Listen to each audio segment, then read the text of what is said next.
Hustisya para papanagutin ang dapat na managot. Yan po ang hiling ng pamilya ng mga nasawi sa malagim na trahedya sa NAIA Terminal 1 nitong weekend.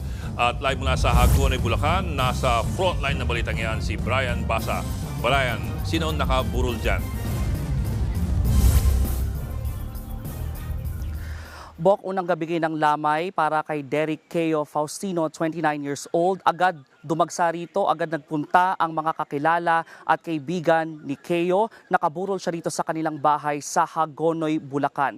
Isa si Keo sa mga nasawi o nahagip ng SUV sa NAIA Terminal 1. Papunta dapat siyang Dubai para sa isang work event. Actually, nakwento nga sa atin ng kanyang tiyahin na sanay naman silang pamilya na nag-a-abroad, nag-out of the country itong si Keo.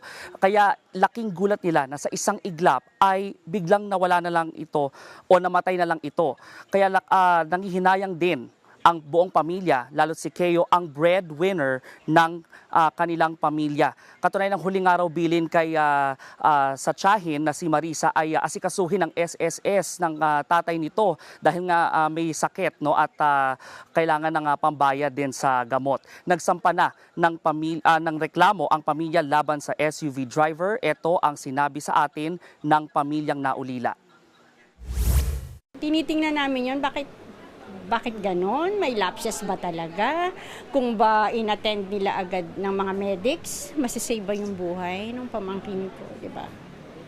So yun ang sa ngayon gusto naming mabigyang linaw. Sino yung may kasalanan dito? Sino ba yung dapat managot dito? Yun ang tanong namin.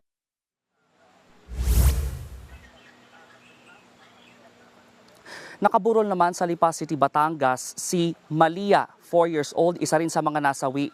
Ihahatid sana nilang mag-anak ang kanilang amang OFW na papunta rin sa Dubai. Pero dahil nga sa insidente, hindi na natuloy ang ama, malubha pa ang lagay ng ina na nagpapagaling ngayon sa ospital. Ito naman ang sinabi ng naulilang ama. Kaya po ako nag-ibabasa para po sa kanilang dalawa. Tapos gano'n po ang mangyayari. Sana po itulungan niyo ako na managot yung bumangga sa anak ko.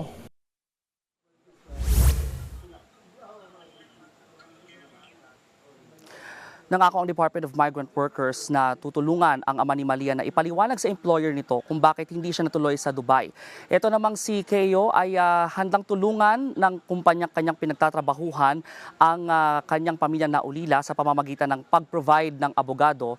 Kahit kaunting tulong na lang dahil nga maraming hindi maabutan itong si Keo tulad ng kanyang 30th birthday, yung kanyang 10th year sana in service o sa trabaho at next year sana yung pagtatapos sa kolehiyo ng pinag-aaral niyang bunsong kapatid. Balik sa inyo. Maraming salamat, Brian Basa. Mga kapatid, Ed Lingaw po, maging maalam at may pakialam sa mga napapanahong balita sa ating bansa. Para sa mas malalimang pagtalakay at paghimay sa mga issue at headlines, tumutok lamang at pag-subscribe sa social media pages ng News 5.